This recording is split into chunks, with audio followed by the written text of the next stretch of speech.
It is Locked On Jazz for the 28th of September. Day one, training camp. What did they do? What are the strengths of this team? And a philosophy of Will Hardy begins to show. The roster breakdown, lots of confusion. We'll dig in, and if time permits, I'll get to know on Colin Sexton. It's all coming up on today's edition of Locked On Jazz. Pow! You are Locked On Jazz, your daily podcast on the Utah Jazz. Part of the Locked On Podcast Network, your team every day.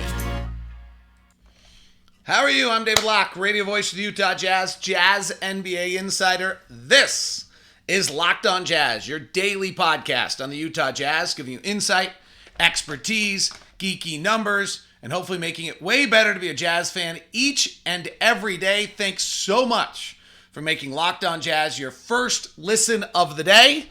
We are free. We are available on all this app, every other podcast app, YouTube. Greatly appreciate it very much. Thanks to everybody who answered the poll question yesterday, or the little comment section on YouTube. Some interesting things I asked on starting lineup, what everybody expected the starting lineup for the Jazz to be next year. It was kind of interesting to see, this is what makes it exciting on what everyone thinks of this, because there was a bunch of different answers in the chat room yesterday. A lot of Collin Sexton, Mike Conley. Then, the question is Kelly Olynyk, Lauri Markkanen together. The question then was whether Jared Vanderbilt starts in there, whether Malik Beasley starts. So it's going to be really, really interesting to see. And there were a lot of different comments and points of view on it, which I thought was great. So I really appreciate everyone putting in their comments on it. And then, there was a few Abajis. So basically the idea was Kyle said, hey, we move Conley and Clarkson. Then it's Sexton, Beasley, Abaji, Markkanen, and Olynyk. Spencer, who always does great, had Conley, Sexton, Markkanen, Vanderbilt, Olynyk. So that's pretty interesting, because then we're super big and long, and Markkanen's back at the 3, which I think everyone assumes that Markkanen's at the 4. There was Still Dre said Conley, Sexton, Beasley, Markkanen, Vanderbilt. So then Olynyk's coming off the bench, which is another option. So there was very few consensus. Connor also went to Collin, Sexton, Beasley, Markkanen, and Vanderbilt. I think Ron went to the one I was expecting to see the most often, which is Conley, Sexton, Beasley, Markkanen, Olynyk. And then there's kind of back to the let's just get super young, said Nate, and he was Sexton, Beasley, Abaji, Markkanen, Kessler. So lots of different viewpoints. I'm not sure that anybody had the same one. I was watching the chats come in the comments yesterday, and there wasn't anyone that, I guess the most common was Conley, Sexton, Markkanen, Vanderbilt, Olynyk came in like twice. But other than that, there wasn't a lot. Somebody else had Kessler in there. So to the point of yesterday's show, what an exciting training camp. Just so many kind of unknown things about where we're going and what we're doing. Today's poll question is going to be, who do you think doesn't make the team? So that one's up there for you and available for you in the comments section on YouTube if you want to make your comments on that. That's available. Who doesn't make the team? We're going to dig into it. I've got a whole little sheet I'll share here if I actually do it correctly, which is, always a little bit of a catch-22 with me or not a catch-22. It's always just a little bit of a mystery. But all right, day one, they really got after it.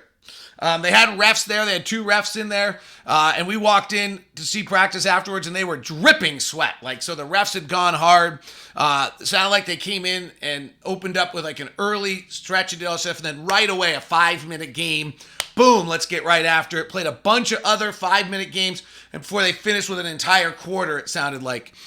So really got after it. Will Hardy said, we did a lot of playing. They have to learn each other.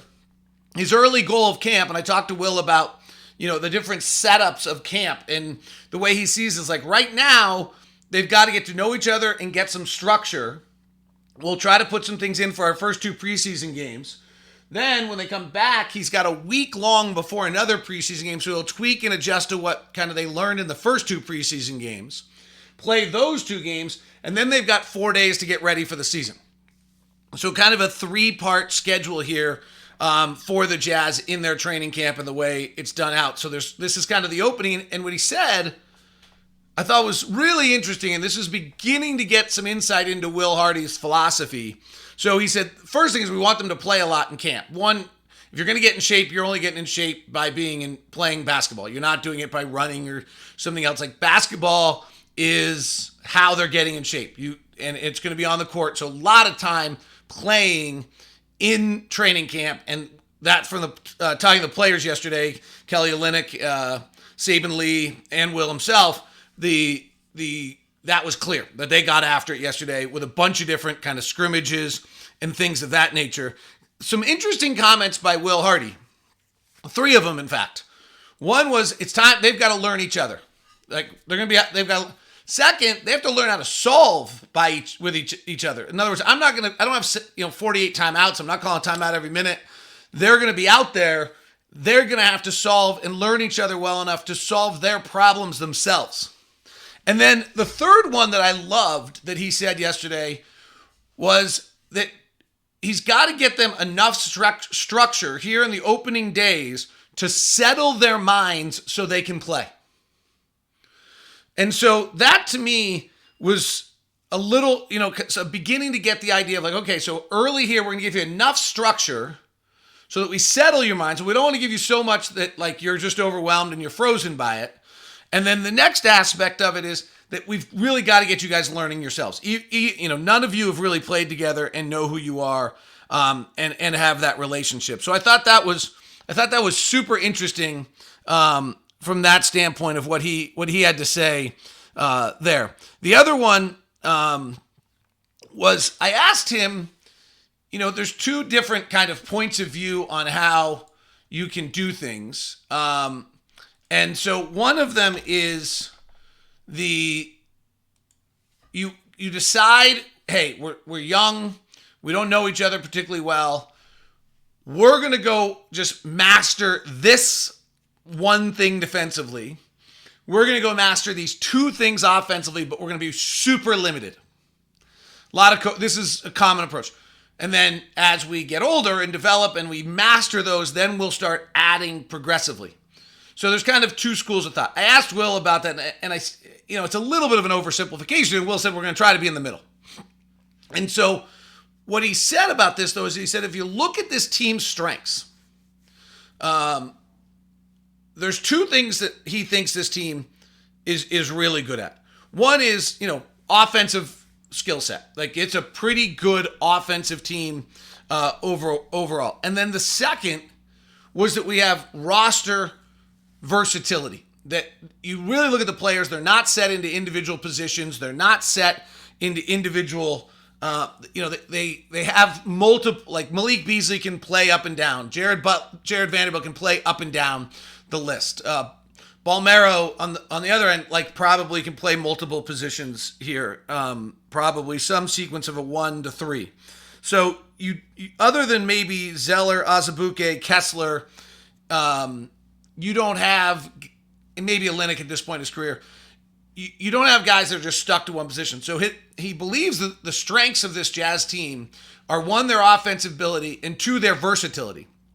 And because of the versatility, he thinks that that's how they have to play the game, particularly on the defensive end, with a great deal of versatility and changing things up and playing a bunch of different styles. So rather than being the team that goes and masters one style, we're going to be a drop big, no leave corners, whatever that might be. A lot of teams, that's kind of the base, right? We'll be a drop big team, never leave strong side corner, just 3 or 4 fundamentals will do it perfectly.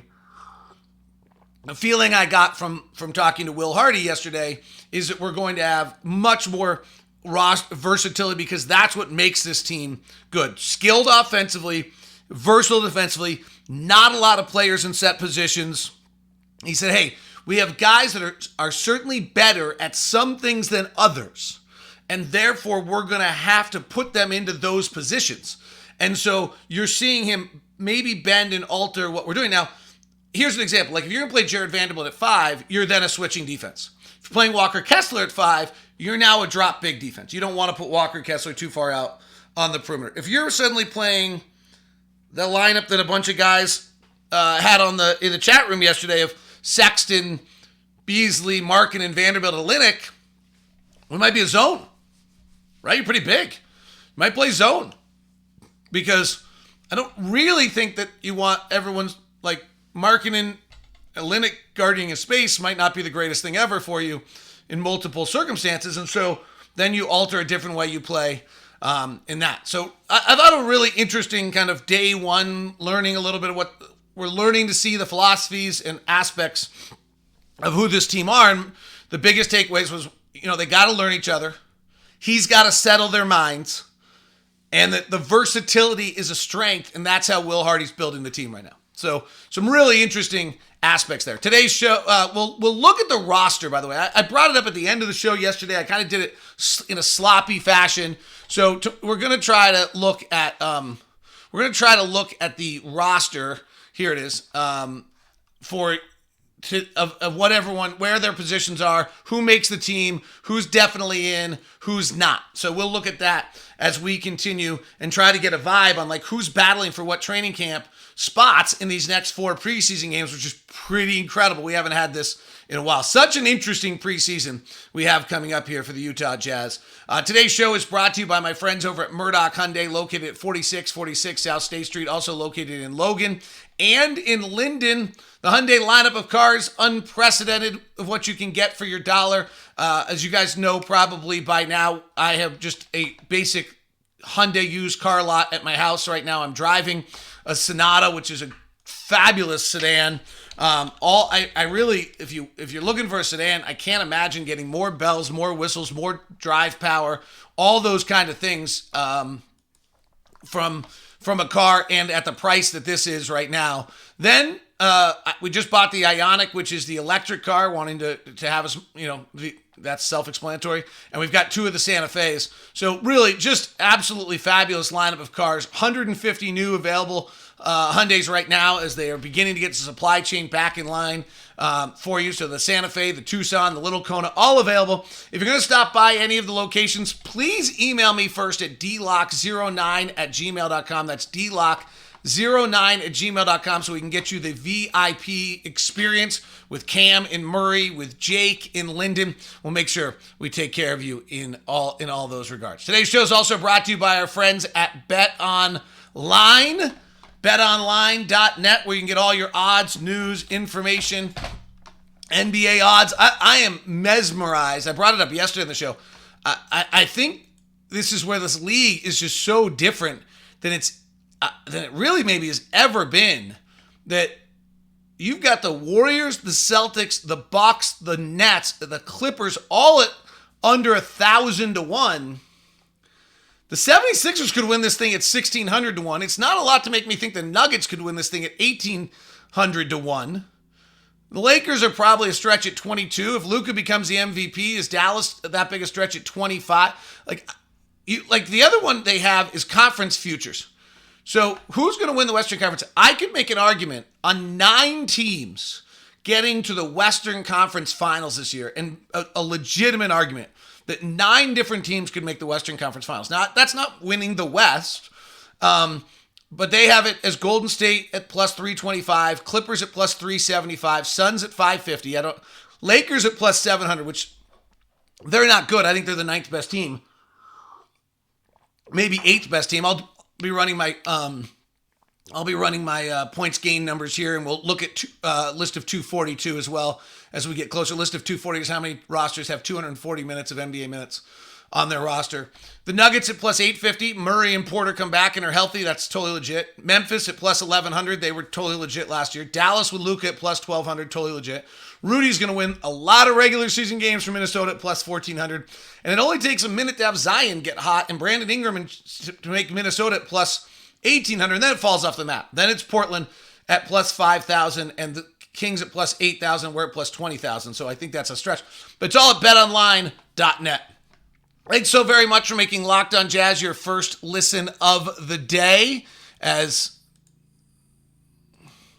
For your second listen, ton of amazing NFL content for you at Locked On NFL. The prediction show comes out every week. That's been a huge success, as well as our game-to-game show, which we'll have for the NBA season this year as well. And I think you'll love it. It's about a minute and a half quick updates after every game from our local experts. It'll be available on Locked On NBA as well. So grab that. All right, let's get to the roster. By the way, I'll just point this out. As the roster sits right now, and maybe we're not as in full tank mode as everybody is trying to make us seem to be, is this roster's as good as Portland's right now. All right, so what I've done here, for those of you on YouTube and those of you who are listening, I'll try to make it clear. I've put in yellow the players that I feel pretty comfortable are on the roster.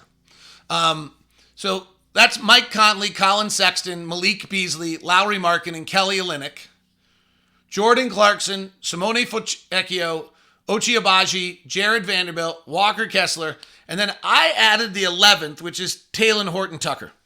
Talen Horton-Tucker is making $10.2 million this year. If nothing else, his value, I think he can play. Let me be clear on this. But his value also, as a $10 million contract as we move to the trade deadline, is significant enough that he actually makes the roster even if he doesn't play well. Like, that's a significant, and the fact that he is a player option next year at $11 million, so in likelihood he probably opts out if he's playing well. He's also talented, right? So I think that's a part of it. But I think Talen Horton-Tucker's on the roster as much for that as anything else. So what gets really interesting is, so that's 11, and you're looking to have 15, and then Johnny Juzang is 16. And I thought there was a report that we signed a G League All-Star last year who played at Wisconsin originally out of Ohio State. I think his name was Micah Potter, but I don't see him on our training camp roster, so I'm not sure what's happened there. But I thought Shams had a report on that. So anyway, irrelevant. So Johnny Juzang's on 2A, so he actually doesn't go into this. I saw some people, Spencer always does a great job with this. So it gets really interesting when you start to see that we have four roster spots that that get filled here. And I have Vanderbilt as the center.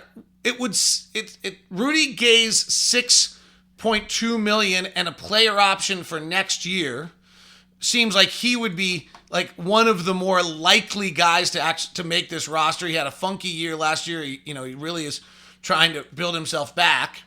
Balmero, with 3 years of control, to me seems like someone that gets pretty interested, that you'd probably want to have come back. He's got 2.5 this year, 2.6 next year, and you have the option at 4.3 on the next year. So unless you just think Balmero's got zero development, then I think, it'll be interesting. That to me, again, contracts matter here when you look at rosters, and that contract on Balmero to me seems like that's helping his cause a little bit in this effort. Now this gets super interesting after this, and we talked about it yesterday. Saben Lee is the 39th pick of the draft. Jared Butler's a 40th. Saben Lee has 1 more year experience. He's a little longer, defensive-minded. Jared's more offensive-minded. Obviously the Jazz drafted Jared. Justin Zanuck, Danny Ainge was probably involved in that in some level. I don't think actually officially he was. Now I think about it, he was joined midway through last year, so he wasn't. So that's still a Justin Zanuck pick, and Justin's still in the front office, so he has advocates. I think I'd heard that Danny was a fan, so that's kind of what my pause was there. Anyway, that's a real battle. Like, I think Jared Butler is playing at $1.5 million restricted free agent at the end of next year. Saben Lee is $1.7 million and $1.9 club option, so that the Jazz actually would have an extra year of control under Saben Lee, which could be, when you're trying to make a decision, these things are part of the equation and do matter. You heard, I thought, the Will Hardy quote about we have a group of players that are better at one thing than another. So Jared Butler is better at probably creating. His hesitation showed to be totally viable last year, able to get into the paint, make plays. Saben Lee's known as a defensive player. He's only a 26% three-point shooter. Has a hard time, with that, with shooting right now. Does that get better? But he also is a guy you can bring off the bench you want versatility, pick up full court, play 10 minutes a night. really be, hassle the heck out of the ball and have a massive impact in that regard. I think if you're thinking about point guards, I think right now, as we're built, 48 minutes of this roster is Mike Conley and Colin Sexton as your point guard, and they're just going to be alternating. Now, if you're going to trade Mike Conley at some point, what do does it matter if does Saban Lee or Jared Butler get you into offenses better? Then there's Nickeil Alexander-Walker, who's a former first-round pick. Those two guys are both second-round picks. Alexander-Walker's bigger, longer, maybe more athletic, has some versatility between the 1 and 2, has just been unfortunately inefficient offensively, but super skilled and kind of a weird, wonky little route of his career so far. And so how does he fit into this? If you buy in that Rudy Gay's probably got a spot, unless you just decide that he doesn't match and you're going to stretch his $12 million in some way, and it's going to be, I think it'd be hard to trade Rudy Gay after his season last year. So you could decide to do that. Balmero, if you kind of think that the player control matters, maybe not. And he therefore has a spot on your roster. Then this gets really interesting of how you play these other pieces and how everybody fits in. The way I'm looking at it, if you have probably 8 guys for 4 spots. If you pen in Talen Horton-Tucker the way I have, which I think is 10 million, just even if he's just not playing well as a trade asset at the deadline is too big a deal as a contract to just to unload. And then because it's a player option, if you unload him, it's 22 million. So I'm 100% certain Talen Horton-Tucker at that salary makes this roster. Andy's good, right? Like Andy's got skills, which I think, I don't want to the money matters, but you've got to be able to play. So to me, it's these 8 names for 4 spots. You've got Udoka Azubuike and Cody Zeller. And that one, can Azubuike stay healthy? And do you believe in him? Cody Zeller is a really good plus-minus player who's just been crippled by 9 years of injuries. And how, can he fit like before the Kelly Olynyk trade? I actually thought Cody Zeller was going to start a bunch of games for us this year. So, does he find a way to make the roster? Stanley Johnson, who was a former top 10 pick, evolving in his game, still trying to find it, had some really good games with the Lakers last year. Does he have a way to make it into this roster? These are quality NBA players. The other thing I think is really, really interesting about this Jazz roster as we look at it right here, if you're on YouTube, you can see it. If you're on audio, you're just kind of playing along, is I always talk about the rule of 240. Do you have 240 viable NBA minutes for your group? And what gets interesting here on this is if you say that Mike Conley's got 30 for you, and Colin Sexton probably has 34, and Beasley's got 26 viable minutes, and Markkanen's probably got 30, and Olynyk's probably got 25 minutes, then Jordan Clarkson's certainly going to give you, 26 viable NBA minutes, and Foncecchio we don't know, Abaji we don't know, Jared Vanderbilt certainly gives you about 24 viable minutes, and Talen Horton-Tucker I think gives you about 15, let's give him 20 viable minutes. You start to put together actually a little bit more than you would think on a roster that's this limited. You end up with about, of the 240 minutes you're looking for, you end up with about 220 of the 240 minutes. So if Abaji or Kessler or Foncecchio turns out to be a completely viable player and able to give you 20 quality NBA minutes, which honestly most rookies never do, so let's be really clear on that, then all of a sudden you actually have enough minutes for this team to be able to play 240. And if we have 240 viable minutes on our NBA roster, what I actually think happens next is that that's where you're a playing team. Like you're making the playing game at that point.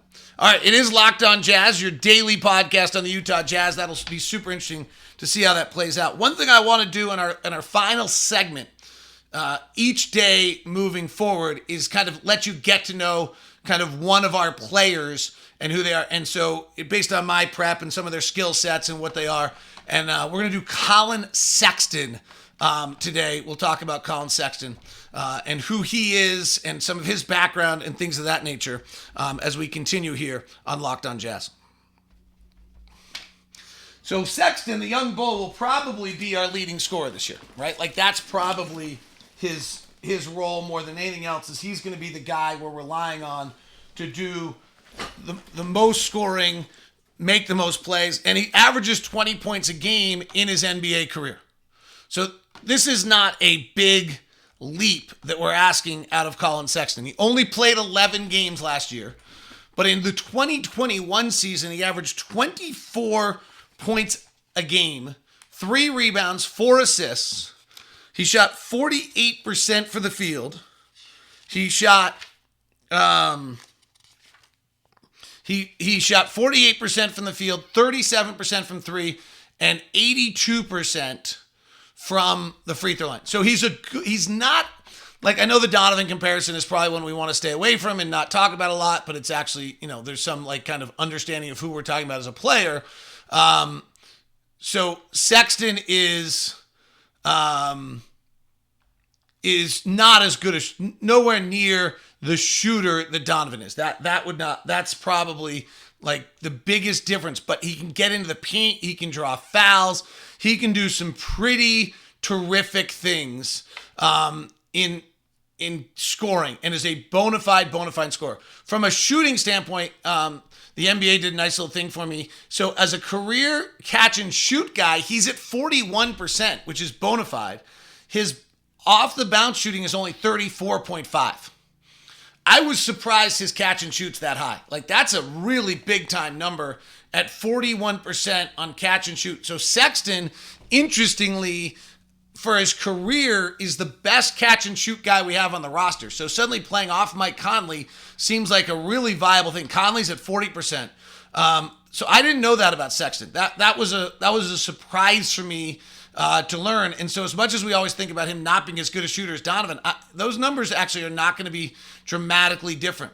He takes 7 shots a game at the rim. He takes 8 mid-range shots. He's got a floater. His shot chart's super interesting. It's straight down the middle. Just everything with Sexton is straight down the middle. And so, that's kind of what the game allows him to do. He's in the 92nd percentile in the 2021 season of getting to the line by guards. So really gets to the guards great. Really, really interesting. First 2 years, 100% point guard. And then since then, because of Darius Garland, has played less. His best three-point shot is high right. That's probably catch and shoot, playing off somebody else. Worth noting, in his rookie year, and took some grief for this from the veterans, he had the lowest assist to usage rate of any player in the league. So in other words, he was not passing, not creating for other people. And he can score it. He's gone over 40 twice in his career. He's gone over 30 11 times in his career. Now, a little background on him. This guy was kind of unfound. He then gets discovered and is going to go to a U.S. camp in Colorado Springs. And so he gets an altitude mask to start training. This is while he's in high school. And he's training, trying to get better. And he actually drives himself to the point where he collapses in a workout session with this altitude mask on, trying to get ready for Colorado Springs on short notice, and like freaks everyone out. They think he's literally worked himself out to death because this guy goes that hard. His father had to take the keys away from him, because he was going to the gym too much. So then he actually started biking to the gym. And I think his dad actually had to take his bike and the keys away. Avery Johnson supposedly had security called Avery Johnson when he was the head coach at Alabama at 3:30 in the morning because somebody was in the gym. So this is kind of who Collin Sexton is. He just is a worker. His older brother, Jordan, and by the way, I asked every single one of these players where they are in birth order. Almost all of them are the youngest. Very few of them are the oldest. So his older brother, Jordan, family built on basketball. He was always competing with his older brother. His dad was the local AAU coach for much of his life growing up, watching that. And when he was 7, he and his brother figured out they could move the hoop into the garage and found a way. They had a high garage, so they found out a way to, and some of the feeling is that he drives to the basket and plays so much going to the rim because he was playing his brother on a hoop that was in the garage, so it was hard to get high shots up and off when he was little, and it got cold in Marietta, Georgia, where he grew up. So his legendary story, if you don't know it, is they were playing Minnesota at Alabama. They're down 10 with 10 to play. Their bench gets ejected, and they play 3-on-5 the rest of the way. He brings them back to within a bucket. He scores 40 points in the game, and he wills them, and that vaulted him up the board after that summer of 2016 when he worked himself out to like the point where they thought he was going to collapse. He went from unranked, he went to the camp in Colorado Springs, and then he ends up being the number 9 prospect out of all of high school, and decides to take a little bit of a different route, goes to Bama, and plays for Avery Johnson, wanting to turn the football school into a basketball school.